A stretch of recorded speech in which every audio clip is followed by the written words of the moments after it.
BML वैसे तो परिचय की जरूरत नहीं, आप सब लोग जानते हैं, पहचानते हैं इस कंपनी को। भारत अर्थ मूवर्स लिमिटेड पहले नाम होता था। 1964 में हुई थी इसकी स्थापना। रक्षा मंत्रालय के अधीन दिग्गज देश की सरकारी पीएसयू कंपनियों में से एक है और एशिया में अर्थ मूविंग इक्विपमेंट बनाने वाली सबसे दिग्गज कंपनियों में से भी शामिल है। भारतीय सेना के लिए अर्थ मूविंग इक्विपमेंट, टैंक्स, बख्तरबंद गाड़ियाँ, आर्टिलरी गन्स प्रोडक्ट्स बनाती है कंपनी। साथ ही रेलवे के लिए भी कोचेज और ऑटो लोकोमोटिव और वैगन्स बनाने का कंपनी करती है कारोबार। आइए हमारे साथ इस वक्त स्टूडियो में है आज शांतनु रॉय साहब, जो बीएमएल के चेयरमैन हैं, मैनेजिंग डायरेक्टर हैं। सर ने एनआईटी रायपुर से इलेक्ट्रिकल इंजीनियरिंग में ग्रेजुएशन की डिग्री हासिल की है। इसके साथ ही साथ आपने फाइनेंशियल मैनेजमेंट में एमबीए की डिग्री भी ली है। इस सेक्टर का 32 साल से ज़्यादा लंबा गहरा अनुभव शांतनु रॉय साहब का है। सर बहुत बहुत स्वागत है आपका हमारे स्टूडियो में, धन्यवाद समय देने के लिए। और सबसे पहले गुड मॉर्निंग सर। ऑर्डर पर ऑर्डर मिल रहे हैं, आज आप आए हैं हमारे स्टूडियो में, कल आपके 2 ऑर्डर्स आए हैं, आज सुबह भी ऑर्डर्स मिलने की खबर आ रही है। तो चलो शुरुआत वहीं से करते हैं। सबसे पहले तो इन नए ऑर्डर्स के बारे में बताएं सर, किस तरह के ऑर्डर से कब तक पूरा करेंगे? सबसे पहले तो धन्यवाद मुझे यहाँ पर बुलाने के लिए। और ये बहुत ही गुड ओमेन है, मैं ये कहूँगा कि मैं यहाँ पर आया और कल ही हमारे को 2 छोटे छोटे ऑर्डर मिल गए। तो जो पहला ऑर्डर है वो है 50 टन ट्रेलर का, जो कि इस्तेमाल होता है टैंक ट्रांसपोर्टेशन के लिए। और ये 1 साल के अंदर में हमको इसको डिलीवर करना है। 106 नंबर है और हम इसको कर देंगे। ओके। इसमें कोई ज़्यादा दिक्कत वाली बात नहीं है। जो दूसरा ऑर्डर आया है, दूसरा ऑर्डर भी बेसिकली बॉर्डर सर्वेलेंस सिस्टम के लिए ये व्हीकल यूज़ होना है। ये हाई मोबिलिटी प्लेटफॉर्म है और बहुत ही स्पेशल प्लेटफॉर्म है ये, जो हम बनाते हैं। दुनिया में अपने प्रकार का एक अलग ही टेक्नोलॉजी है जो कि और किसी के पास है नहीं। इसमें इंडिपेंडेंट सस्पेंशन जो इसका यूज़ होता है, इस वजह से ऑल टेरेन व्हीकल है और किसी भी जगह पे जा सकती है। पहाड़ पे जा सकता है, जहाँ पे सड़क नहीं है बिल्कुल भी वहाँ जा सकता है, गड्ढे हैं वहाँ जा सकता है और बिना किसी प्रॉब्लम के। तो इसकी जो आपूर्ति है हमको 1 साल के अंदर में करना है। ओके। कल की डेट का ऑर्डर है और 10 दिसंबर 2025 तक हमको ये डिलीवर करना है और ये हम कर देंगे। रॉय साहब एक चीज़ और बताएं, इसके साथ 2 चीज़ों पे मैं पूछना चाहता हूँ। एक तो डिमांड किस तरह की है और दूसरा ऑर्डर बुक इस वक्त कितना कहाँ तक पहुँच चुकी है आपकी? इन 2 ऑर्डर्स के साथ में हमारा ऑर्डर बुक लगभग 16,000 करोड़ पहुंच चुका है। 16। तो आपने 20 से 30 हज़ार करोड़ का गाइडेंस दिया था। 20 से 30 ट्रैक पर है सर एकदम? 20 से 30 हज़ार करोड़ का गाइडेंस जो है वो मैं कहूँगा ट्रैक पर है भी और नहीं भी है। ट्रैक पर इसलिए है क्योंकि हम 20,000 करोड़ क्रॉस कर जाएंगे। परंतु उसके बाद जो हम इस साल में एग्जीक्यूट कर देंगे, उसके बाद जो 31 मार्च 2025 है उसमें फिर ये घट के 17 से 18 हज़ार करोड़ के लगभग रह जाएगा। ओके। उसके बाद कम होगा वो तो नेचुरली एग्जीक्यूशन के बाद, और तब तक कुछ शायद नए भी मिले। नहीं, जो आएगा वो हमें दिख रहा है कितना आएगा, तो 20-21 हज़ार करोड़ के आसपास पहुंच जाएंगे। ओके। उसमें से 2-3 हज़ार करोड़ का हम एग्जीक्यूट कर देंगे इस साल में, तो 18,000-17 हज़ार करोड़ के लगभग ऑर्डर बचेगा मेरे पास में जी 1 अप्रैल 2025 को। ठीक है। तो रोहित साहब एक चीज़ बताइए। परंतु अगले साल फिर ऑर्डर आएंगे। हाँ वही मैं कह रहा हूँ, आने तो ही है। अच्छा एक चीज़ और बताइए कि मतलब इतने सारे ऑर्डर्स हैं नेचुरली, तो आपका मैं क्वार्टरली रेवेन्यू देख रहा था 860 करोड़ रुपए लास्ट क्वार्टर का। मान लो साल भर का आप 3.5-4 हज़ार करोड़ रेवेन्यू करते हैं, 20,000 करोड़ के ऑर्डर बुक पे बैठे हैं, तो क्या कुछ और नई कैपेसिटी बढ़ाने की ज़रूरत है? कैपेक्स और करने जा रहे हैं आप? कैपेक्स तो हम करने जा रहे हैं, लेकिन ऐसा है ये जो ऑर्डर है हमारे पास, जैसे मेट्रो का ऑर्डर है जी, चेन्नई मेट्रो का ऑर्डर, चेन्नई मेट्रो का ऑर्डर जो है, जो एग्जीक्यूशन होगा जी, वो 2027 से शुरू होगा और 2029 तक चलेगा। तो जो भी मेट्रो के ऑर्डर है, जैसे बेंगलोर मेट्रो का ऑर्डर आज की डेट में मेरे पास है, उसका एग्जीक्यूशन 2025-26 से शुरू होगा। जी। तो एक जेस्टेशन पीरियड रहता है नॉर्मली 2-1 साल का। आप मान के चलें 80 हफ्ते, 90 हफ्ते, 100 हफ्ते का। उसके बाद ही जब फर्स्ट प्रोटो बनता है, उसके बाद ही मेट्रो के बल्क प्रोडक्शन स्टार्ट होती है। तो इसी वजह से ऑर्डर बुक होने के बाद भी हमारे पास जो ऑर्डर्स हैं मेट्रो के, रेल के, उसमें थोड़ा समय लगेगा। जो माइनिंग के ऑर्डर हैं उसका टर्नअराउंड टाइम बहुत फास्ट है और बहुत जल्दी हम कर लेते हैं, 2 से 3 महीने, 4 महीने के अंदर में।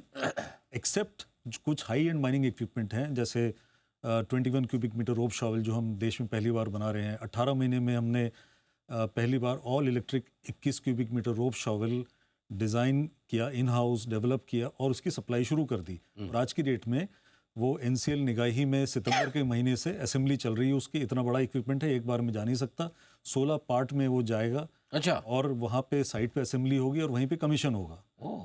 तो इस तरह के इक्विपमेंट में समय लगता है। और सर उसमें तो फिर एक्सपर्टाइज भी आप ही की, ज़्यादा कंपनियां बना भी नहीं पाती। बिल्कुल, उसमें तो हम लोग की एक्सपर्टीज़ है। जो हाई एंड माइनिंग इक्विपमेंट जितने हैं, चाहे वो रोप शावल हो, चाहे बुलडोज़र हो, चाहे वो मोटर ग्रेडर हो, चाहे वो डंप ट्रक हो, उसमें एक्सपर्टीज़ हमारी तो काफ़ी ये समझाएं सर, फिर आपका जो 3 सेगमेंट है ब्रॉडली में, एक रेलवे वाला हो गया, एक माइनिंग वाला हो गया और एक डिफेंस वाला हो गया, 3 ही है सर। जी। तो कितना कितना अंदाज से रेवेन्यू कितना परसेंट आता है इनका? 3 वर्टिकल हैं, लेकिन हमने कंपनी को 11 स्ट्रेटेजिक बिजनेस यूनिट, 2 अच्छा। माइक्रो एसबी में बांट दिया और अभी हम 14वां एसबीयू भी हम खोलने जा रहे हैं। हम्म। और मोटा-मोटा अगर मैं कहूँ तीनों बिजनेस वर्टिकल, तो 2022-23 में माइनिंग ने 50% कंट्रीब्यूट किया था, रेल एंड मेट्रो ने करीब 27% किया था, डिफेंस ने 23% किया था।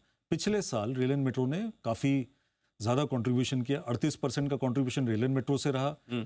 माइनिंग का घट के 43 पे आया और डिफेंस का थोड़ा नीचे गया 19%। लेकिन इस साल जो है माइनिंग हमारा जो है, माइनिंग 55% से ज़्यादा कंट्रीब्यूट करेगा टॉप लाइन में। और ज़्यादा मार्जिन कौन से वाले तीनों बिजनेस? मार्जिन देखिए ऐसा है कि margin is a relative term. Margin जो है it depends on the market, it depends on the product mix, बहुत सारी चीज़ें उसमें आती हैं। करेक्ट। अगर कम्यूटर रेल का हमारे पास में ऑर्डर ज़्यादा है, एक्सपोर्ट के ऑर्डर ज़्यादा है, सस्टेनेंस या स्पेयर पार्ट्स आफ्टर सेल्स का हमारे पास ऑर्डर ज़्यादा है, हम ज़्यादा सेल्स रियलाइज़ करते हैं या हाई एंड माइनिंग इक्विपमेंट करते हैं, उसमें डेफिनेटली मार्जिन बेटर होते हैं हम।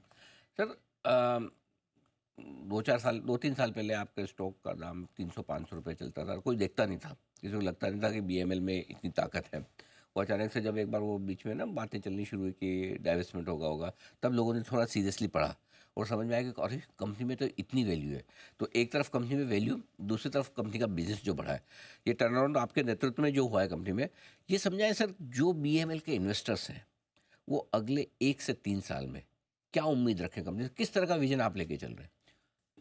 अगले 1 से 3 साल के अंदर में हमारा विजन काफ़ी क्लियर है।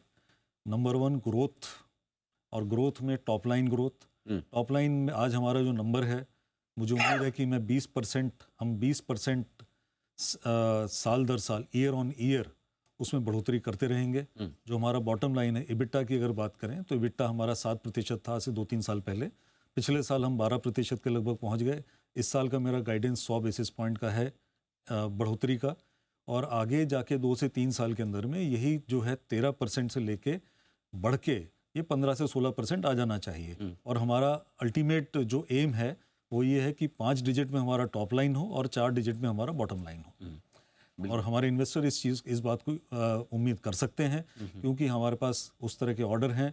और हम जो है, जो जिस सेक्टर्स में हम ऑपरेट कर रहे हैं उसको मैं सनराइज सेक्टर बोलूँगा। और सनराइज सेक्टर में सरकार की तरफ से भी बहुत सपोर्ट है, बहुत इन्वेस्टमेंट्स हैं। और मेट्रो में अब Tier 2, Tier 3 सिटीज़ में भी मेट्रो आने वाले हैं। रेलवे में वंदे भारत स्लीपर, उसके बाद हम जो बुलेट ट्रेन अब बनाने जा रहे हैं। डिफेंस में ना ही सिर्फ लैंड सिस्टम, बट हमने डाइवर्सिफिकेशन शुरू कर दिया है मेरीटाइम नेवी के साथ भी। और उसके अलावा inland waterways, cutter section, dredgers, और बहुत सारी चीज़ें हम कर रहे हैं। एरोस्पेस में डाइवर्सिफाई कर रहे हैं।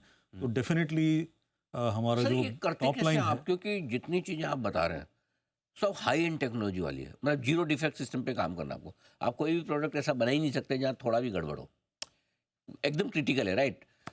तो कैपेबिलिटीज़ कैसे बनाते हैं, क्योंकि अब अलग इतने डाइवर्स फील्ड हैं। माइनिंग में किस तरह के इक्विपमेंट लगते हैं, डिफेंस और की अलग बात, रेलवे में आप एक के बाद एक वंदे भारत जैसे कोचेस, अब बुलेट ट्रेन, तो ये इसके लिए क्या क्या तैयारी करती है कंपनी?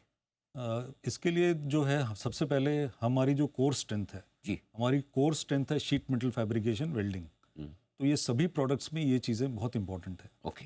चाहे डिफेंस हो, चाहे माइनिंग हो, चाहे एरोस्पेस हो, चाहे नेवी हो, चाहे रेल मेट्रो हो।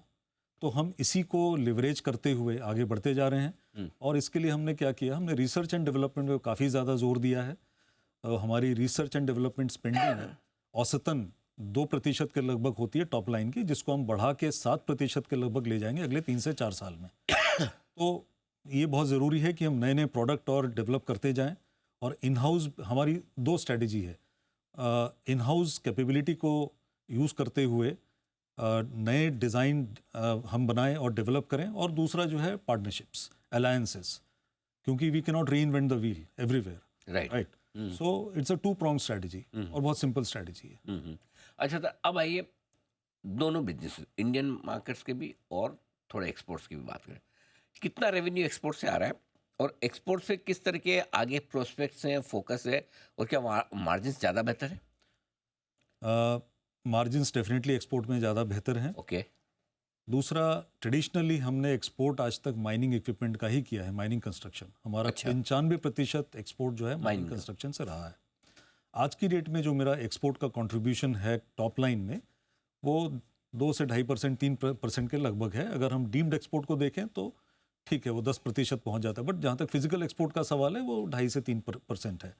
अगले 2 से 3 साल के अंदर में हमारी कोशिश ये है कि हमारा फिजिकल एक्सपोर्ट जो है वो 10% कंट्रीब्यूट करे टॉप लाइन में। दूसरा जो है, हम कोई एक प्रोजेक्ट हम कोशिश कर रहे हैं कि रेल एंड मेट्रो का मिल जाए, जो कि बड़ा प्रोजेक्ट रहेगा। और दूसरा, माइनिंग एंड कंस्ट्रक्शन को हम फर्दर कंसोलिडेट कर रहे हैं। आज जो पूरे विश्व में हो रहा है, उसके बाद जो रिकंस्ट्रक्शन होगा, रीडेवलपमेंट होगा, उन क्षेत्रों में, उन कंट्रीज़ में, उन ज्योग्राफीज़ में हमारी ऑलरेडी प्रेजेंस रही है। तो जब प्रेजेंस रही है, उसको हम फर्दर कंसोलिडेट करेंगे। और मुझे माइनिंग इक्विपमेंट, जो हाई एंड माइनिंग इक्विपमेंट है, स्पेशली 2, उसमें एक बुलडोज़र है, एक डंप ट्रक है, ये 2 में हमारी एक्सपर्टीज़ है, तो इसको हम लेवरेज करेंगे। ओके सर, आखिरी सवाल मेरा, माइनिंग में तो आप हिंदुस्तान में अनडिस्प्यूटेड लीडर हैं, राइट? माइनिंग इक्विपमेंट बनाने में तो, और बाकी जो स्पेसिस हैं, किसमें बीएमएल टारगेट लेके चल रही है कि हम यहाँ पर नंबर 1 रहेंगे, यहाँ पे हम लीडर रहेंगे? देखिए, हम नंबर 1 लीडर हम रेल में भी, रोलिंग स्टॉक में भी हम बनना चाहते हैं, बल्कि हम हैं भी। ओके। और मेट्रो में आज की डेट में अगर देखेंगे, लगभग 50% का मार्केट शेयर हमारे आप ही बना रहे हैं? ओके। 50% rolling stock coaches. हमारे पास है, कोचेस का। चाहे वो हम मुंबई मेट्रो की बात करें, बैंगलोर, कोलकाता, जयपुर हमने किया हुआ है, दिल्ली में 1200 से ज़्यादा कार हमारे चल रहे हैं। हम 2021वां कोच बहुत जल्द बना देंगे, एक लैंडमार्क रहेगा कंपनी के लिए। तो उसमें ऑलरेडी हमारी महारत हासिल है, हमारी पोजीशन मैं कहूँगा नंबर 1 है। कंपटीशन है, ठीक है, बट हम कंपटीशन से आगे जाना चाहते हैं, और हम सफल भी हो रहे हैं। दूसरा, जो डिफेंस में है, डिफेंस में हम लोग लैंड सिस्टम्स में हमारी एक्सपर्टीज़ है, हाई मोबिलिटी व्हीकल में। लेकिन हम जो आगे डाइवर्सिफाई करना चाहेंगे, वो है वेपनाइज्ड कॉम्बैट सिस्टम, जिसके लिए हम आगे कोशिश कर रहे हैं, कार्य कर रहे हैं उस दिशा में। बिल्कुल sir, and I am sure आपकी लीडरशिप में बीएमएल और नई ऊंचाइयां छुएगा, और वाकई में ज़बरदस्त काम अब तक हुआ है कंपनी में, नतीजे शानदार आते हुए दिख रहे हैं, और स्टॉक की परफॉर्मेंस भी बहुत ज़बरदस्त है। रॉय साहब, बहुत बहुत धन्यवाद आपका, आपने समय दिया, स्टूडियो में आए और विस्तार से अपनी कंपनी के प्लान्स के बारे में हमारे दर्शकों को जानकारी दी। तरह से बहुत अच्छी